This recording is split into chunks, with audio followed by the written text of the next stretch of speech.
What is going on, everybody? Welcome back to another late night in the BrewLab with me, Lone Fox, your brewmaster in chief. And tonight, in the BrewLab, what if lands could fly? Well, we're about to answer that question with this interesting Simic brew. So without further ado, let's jump right into it, shall we? We've got a sweet new card from Dominaria United called Tatyova, the Steward of Tides, which has some static text that says that land creatures you control have flying.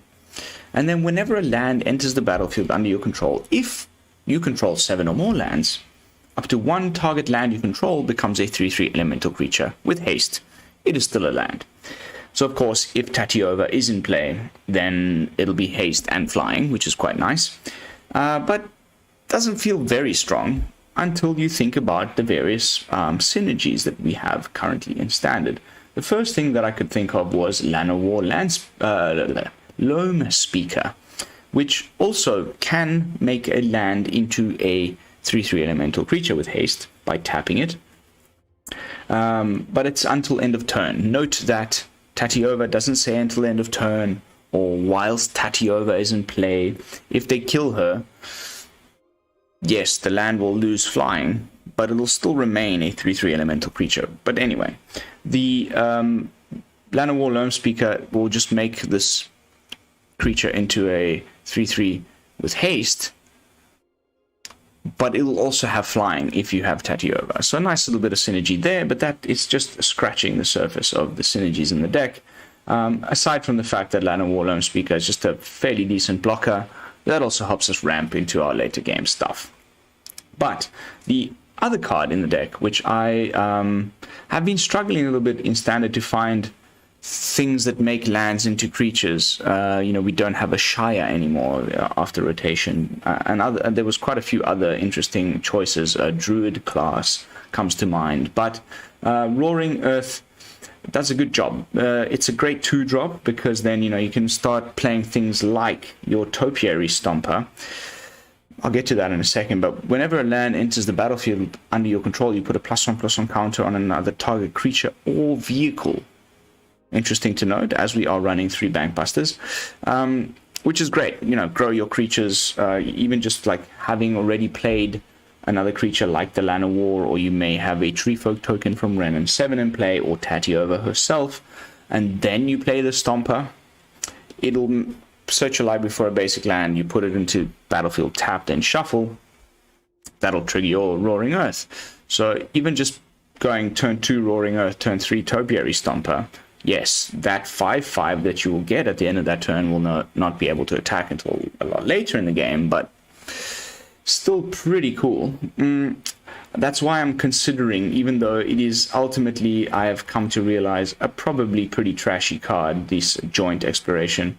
We may end up swapping out Negate for Joint Exploration and just relying on Ertai, Scorn, and Syncopate for counter magic, but for now, Negate's been pretty good in some clutch situations, so we'll have to see about that. If I had to make one edit, and of course we'll always talk about that at the end of the video, so stick around, but Negate might need to be replaced with Joint Exploration.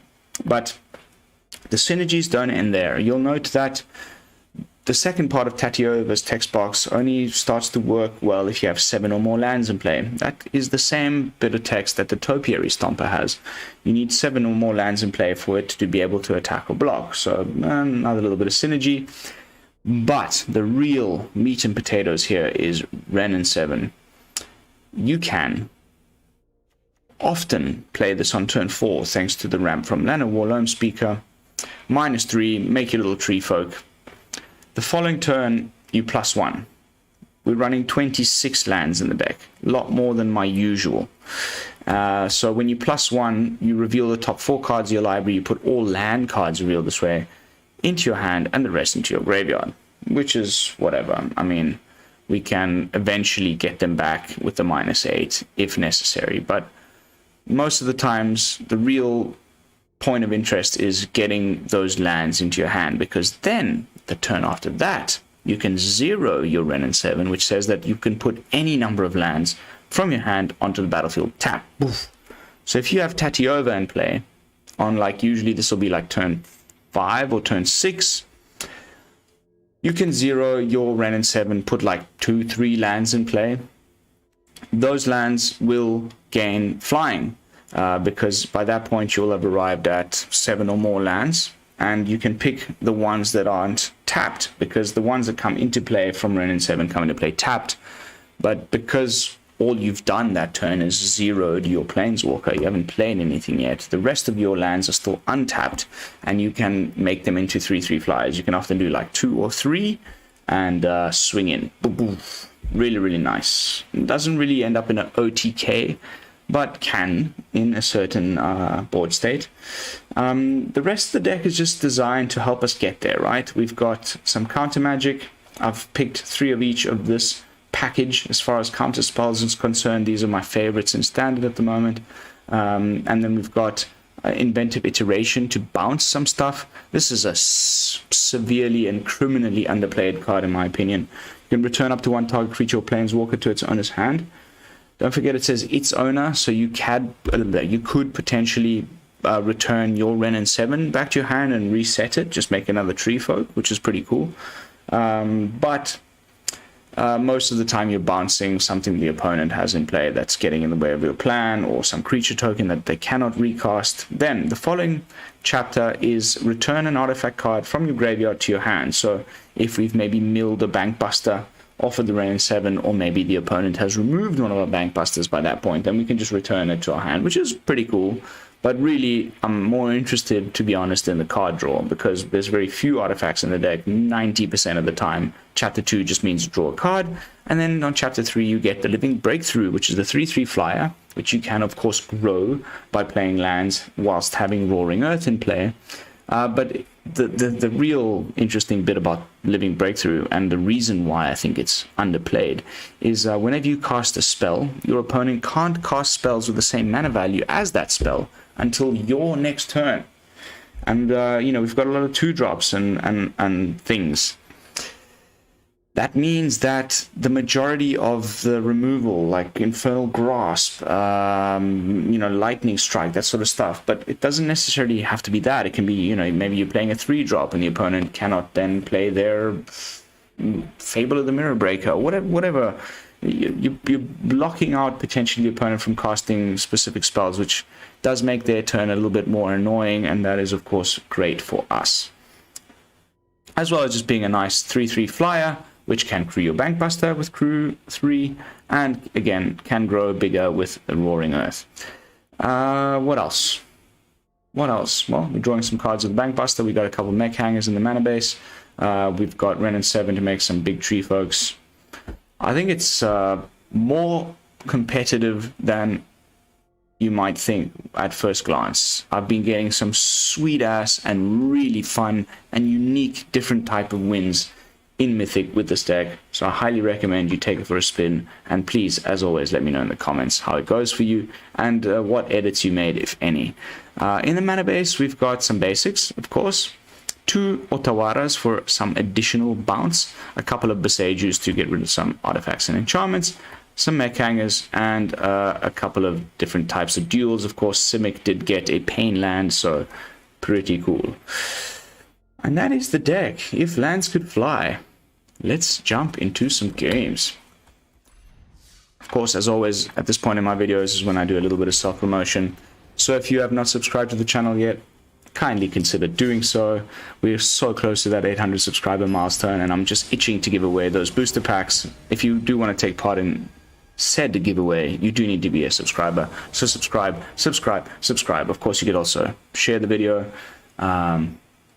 like the video, leave a comment.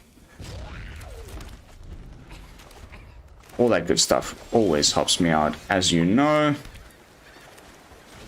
and is much appreciated. And you could also join our Discord community, link in the description.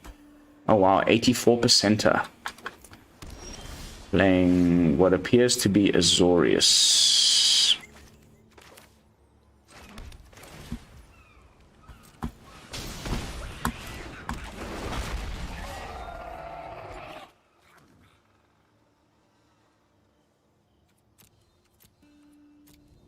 Blue, blue, green, green. Let's go with another green.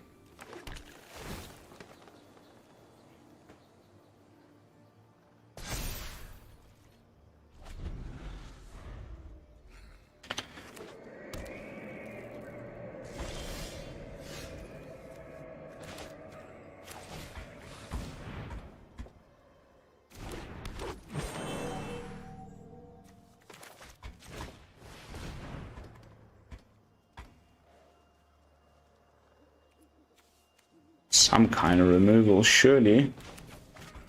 No.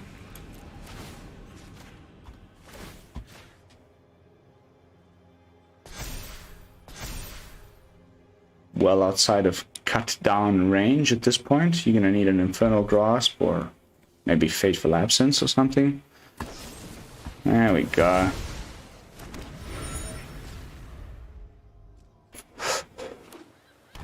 Thanks for the clue token, my friend.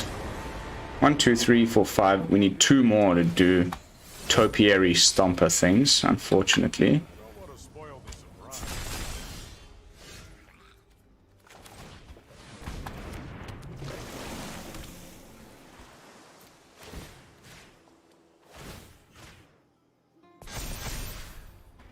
Let's hold up Negate. Of course, I mean, that's really all we can do. We've dumped our whole hand very effectively. Opponent is still rocking a full battlefield, a full clutch of cards, which seems a little odd to me, honestly.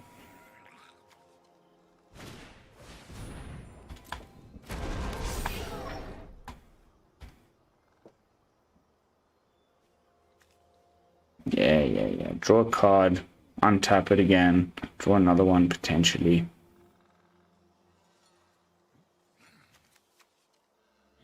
I wonder if we need to worry about things like Invoke Despair in this Orzhov-like build, or are they just running things like... And some think time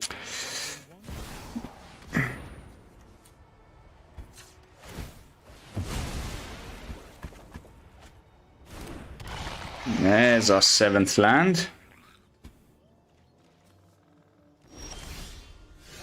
8th land as well.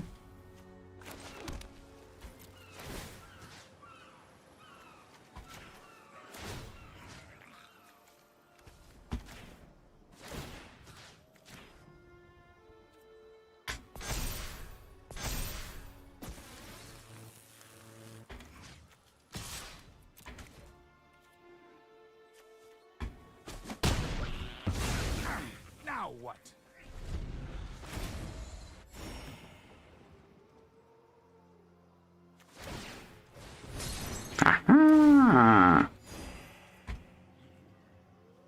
Nothing more interesting to do than tapping a Bankbuster, I see. I will block if you try and attack. Okay.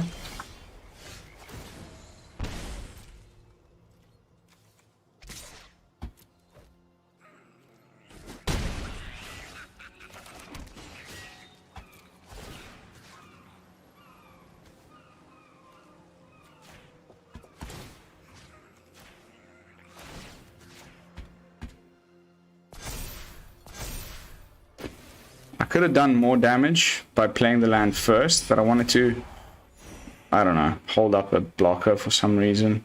Because I don't really want to block with these guys.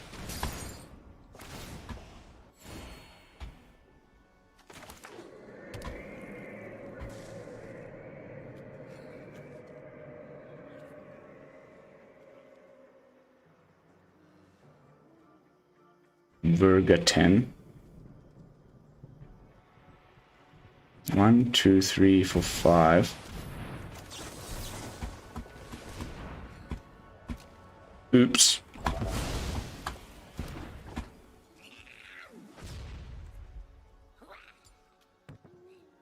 I will block your shoulder if you attack. Okay.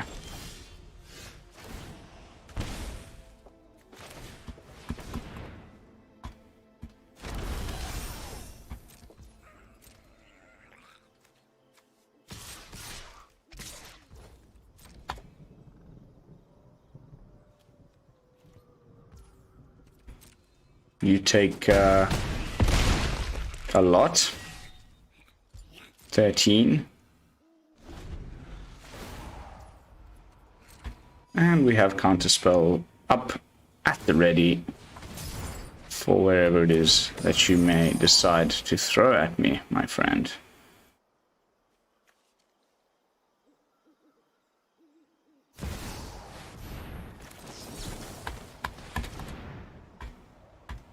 Do you have counter magic? No, you don't, baby.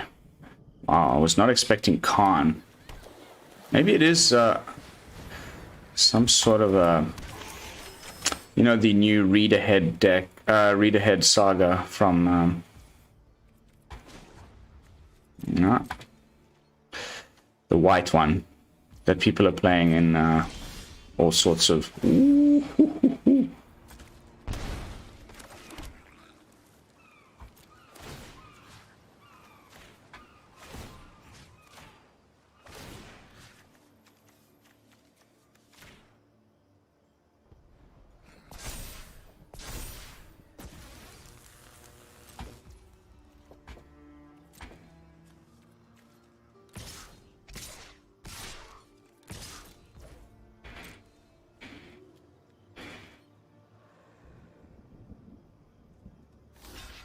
Goes for it, finally. Bye bye, Shieldred. Off you go.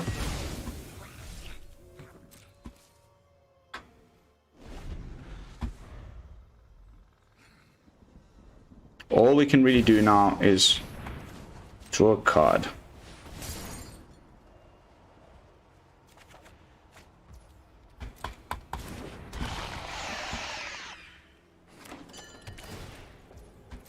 I mean, we've got lethal and a counterspell in hand.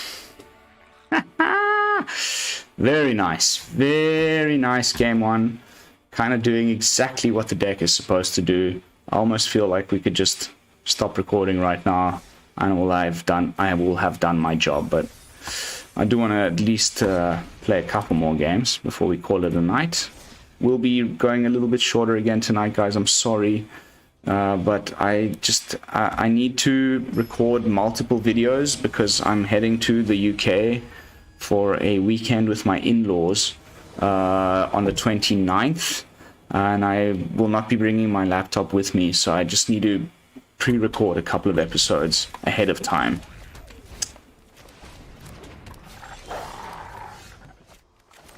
Mono green, probably, or maybe some Rakdos.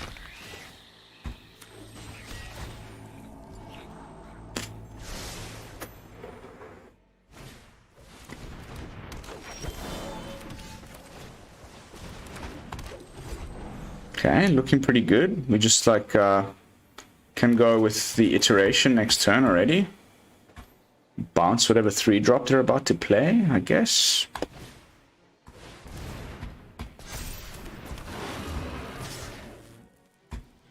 Oof, that's bad. That's very bad.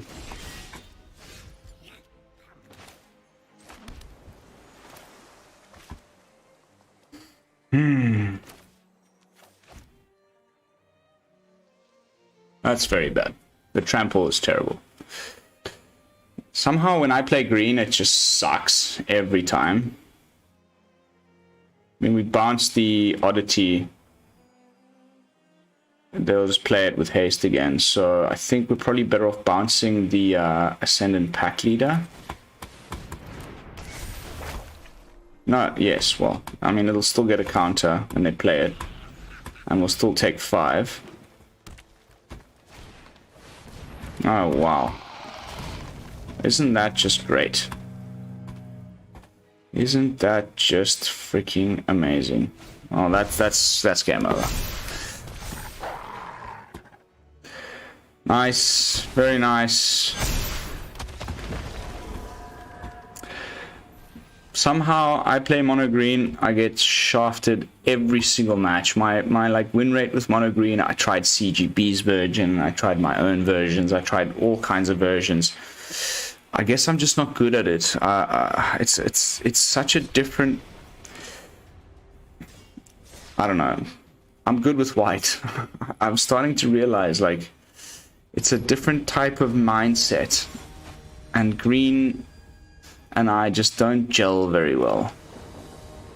Yes, I like to play a couple of Titans of Industry in my Reanimator decks, but...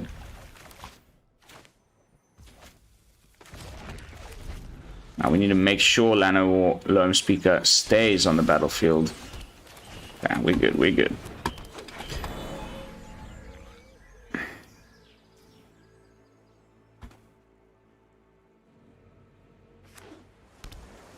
Blue. Ooh. Really was hoping that that was not going to be a thing. Okay, so let's go boopity bappity and run into a make disappear. Let's it through.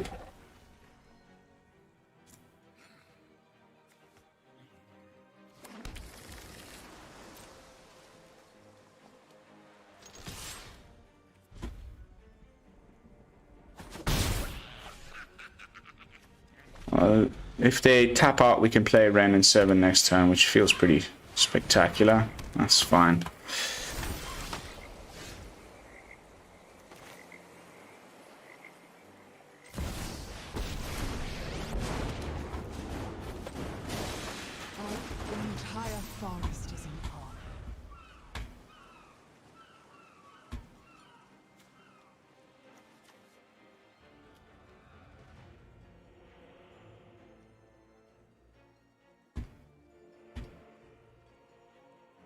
Maybe bounce my tree folk? Sure. And then attack with the human onto the Wrenn? Sure. No problems. It's probably domain. Or just Esper that's splashing Triomes to play the Leyline Binding, whatever it's called. Really? Really? That's all you got, mate? Full hand of cards? You're gonna concede to a Wrenn? No problem. I like it when people concede. Okay, 2-0, 2-0. Let's see if we can squeeze in 2 more good matches, maybe run into some of the more top tier meta decks and see how we perform against those. I'm mostly worried about black, really, or like the mono blue, I counter everything you play Jin decks. Those are also pretty bad. On the play though, against Dr. Pong. There's black. Here comes the cut down. You ready? No. No cut down. Underdog. Oh! Wow.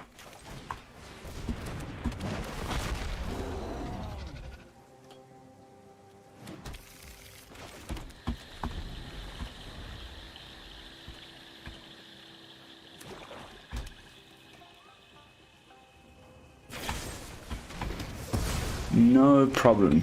Really, like, could not care less.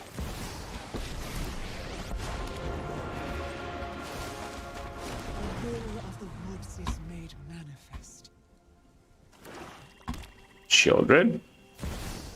There she is.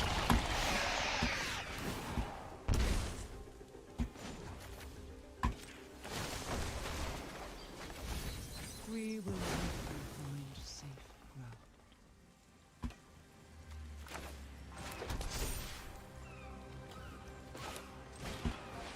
We got Negate in hand and Otawara at the ready if necessary. Come on, hit me with your invoke. Why don't you?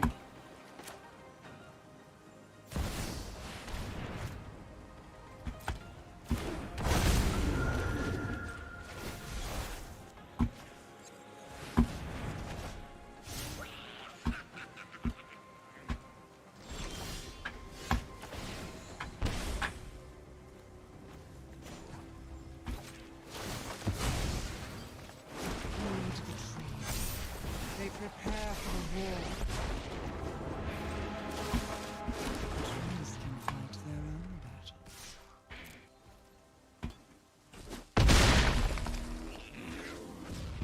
3/7/7s. Negate is still up. Topiary Stomper can attack. Oops.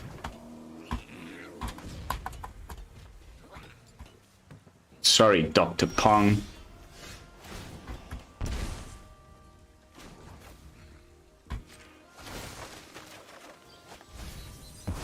Oh, pity about that. Llanowar Loamspeaker, dude.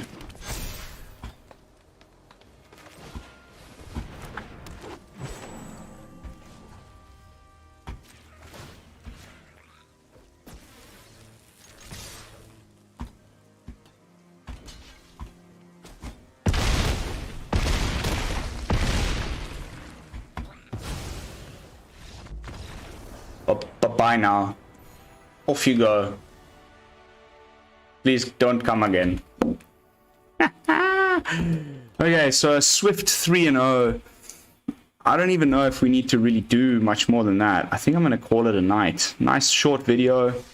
Slamming mono black there at the end. I wished for a top tier meta deck and we got our wish. Jumping back into the deck with my final thoughts, overall deck review, and sort of, you know, just a little quick chin wag about the whole thing. Is there really something to this? Is Negate the way to go? I think so. It was very clutch in those moments. I don't think we need any more ways of putting lands onto the battlefield than Wrenn and Seven and Topiary Stomper. I think it's kind of enough as is. I've been getting some incredible wins. Like, I cannot believe how much I've been winning with this deck. You can go look at my Untapped. The link is always in the description down below if you don't believe me. My win rates and that are there for all of you to see. I would never lie to you. This deck is winning. I'm winning with this thing. Tatyova is no joke. We got a couple of really sweet... no, it was just the one, really, where we really got Tatyova going, where we had 3 different flying lands. I wish we were able, at least once during tonight's gameplay footage, to use the channel ability on Roaring Earth. But overall, Inventive Iteration, coming in clutch, bouncing a few things when necessary. Wrenn and Seven, what a house. Llanowar Loamspeaker, almost always in all of our opening hands, helping us ramp into our later game plays. I don't know, if there's anything that I've wanted to play a little bit more in this deck, if I had the space for it, it would be more bounce spells other than Otawara, because sometimes you can't catch the thing on the way down with the counter spell and you need to bounce it and then counter it on the way back down the next turn, and we only have Otawara to do so, and the Inventive Iteration. Maybe just put in like 1 or 2 Fading Hopes or something like that, but otherwise, all in all, a really, really sweet brew that I hope you all take for a spin on the ladder. And as always, let me know in the comments down below how it performs for you. But that is going to be it for tonight's gameplay footage. Thank you all so much for watching. And as always, don't forget to like, comment, and subscribe.